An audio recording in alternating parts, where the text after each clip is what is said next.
할렐루야. 사랑하는 대강의 가족 여러분, 오늘 하루도 하나님의 말씀과 동행하는 삶이 되길 소망합니다. 오늘 함께 나눌 하나님의 말씀은 마태복음 7장 24절에서 29절 말씀입니다. 그러므로 누구든지 나의 이 말을 듣고 행하는 자는 그 집을 반석 위에 지은 지혜로운 사람 같으리니 비가 내리고 창수가 나고 바람이 불어 그 집에 부딪히되 무너지지 아니하나니 이는 주추를 반석 위에 놓은 까닭이요 나의 이 말을 듣고 행하지 아니하는 자는 그 집을 모래 위에 지은 어리석은 사람 같으리니 비가 내리고 창수가 나고 바람이 불어 그 집에 부딪힘에 무너져 그 무너짐이 심하니라. 예수께서 이 말씀을 마치심에 무리들이 그의 가르치심에 놀라니 이는 그 가르치시는 것이 권위 있는 자와 같고 그들의 서기관들과 같지 아니함일러라. 아멘. 오늘 말씀은 5장부터 시작된 산상보훈의 마지막 말씀으로 예수님 자신의 체험이 녹아있는 말씀입니다. 우리가 알고 있듯이 예수님의 아버지는 목수셨습니다. 비록 성경에는 예수님이 목수일을 했다는 기록은 없지만 예수님의 어려서부터 목수였던 아버지를 따라 목수일을 배웠다고 생각하는 것은 무리가 아닐 것입니다. 그러니 우리말로 한다면 예수님은 목수일로 잔뼈가 굵은 분이셨습니다. 요즘 같으면 목수도 자기 전문 분야가 있어서 그 부분 외에는 잘 모를 수 있지만 옛날에는 건축과 관련된 모든 일을 다 했을 것입니다.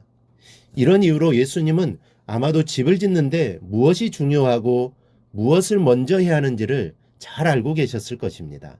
말하자면 그 방면에서 예수님은 전문가이셨다는 말씀입니다. 본문에는 바로 이러한 예수님의 경험이 그대로 나타나 있을 뿐만 아니라 그 경험을 바탕으로 해서 인생의 집을 어떻게 지어야 하는지에 대하여 말씀하시고 계십니다. 이 팔레스타인 땅은 석회 안반이 많습니다.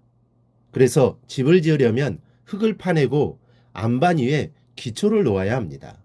그런데 게으른 자들은 지대를 파내기 귀찮아 적당하게 건조하여 모래와 같이 된 흙 위에 집을 짓습니다. 그럴 경우 우기의 폭우를 만나게 되면 집이 물에 휩쓸려 무너지게 됩니다.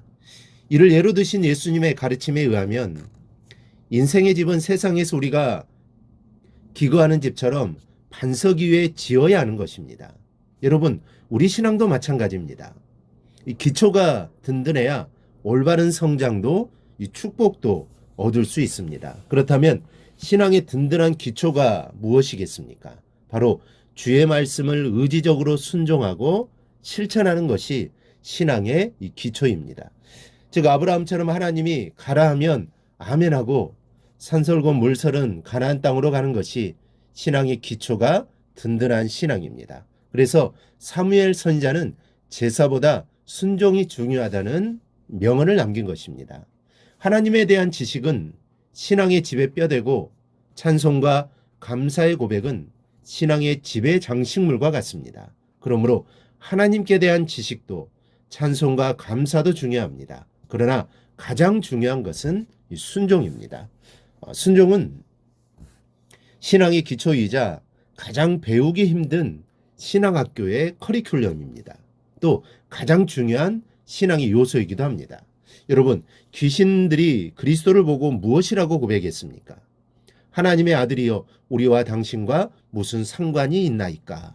귀신들도 예수 그리스도를 하나님의 아들로 알고 무서웠답니다. 하지만 그들은 예수 그리스도에 대해서 의지적으로 순종하지는 않습니다. 오히려 대적합니다. 말씀에 대한 의지적 순종과 실천만이 우리를 하나님의 참 성도로 만드는 비결이요 새 생명으로 인도하는 인도자입니다. 순종 없고 실천 없는 신앙은 아무리 지식이 많고 은사를 많이 받았어도 환난, 풍파가 닥치면 곧 무너져 내리는 부실한 집과 같은 헛된 신앙입니다. 여러분, 우리의 삶이 든든하기를 원하십니까?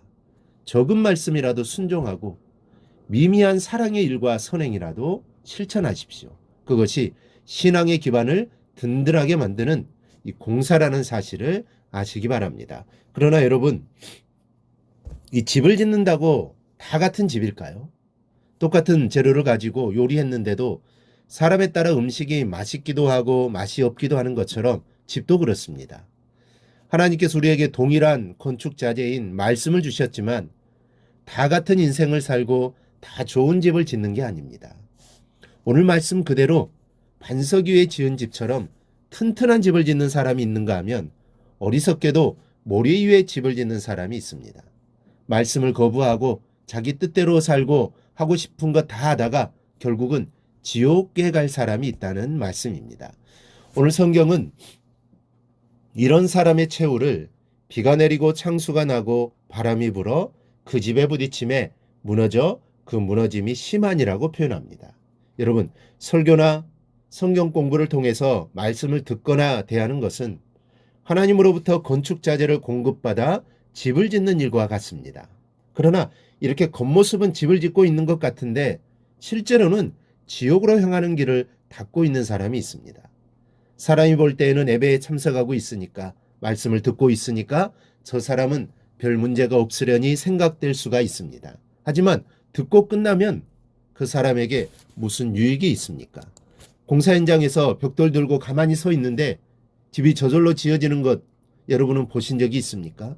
땀을 흘리면서 나르고 쌓아야 지어지는 법입니다. 또 짓기는 지어도 성의 없이 대충대충 벽돌을 쌓으면 그 집이 나중에 어떻게 되겠습니까?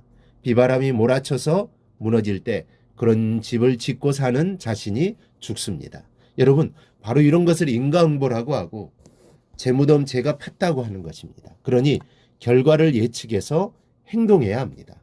지금 당장 편하고 좋다고 해서 결과가 좋은 것이 아닙니다. 오히려 결과는 반대인 경우가 더 많습니다. 그래서 우리 옛말에도 이 고진감래라고 했습니다. 우리 진지하게 생각해 보십시다. 한 번뿐인 이 인생을 어떻게 살아야 좋은 결과를 얻을 수 있겠습니까?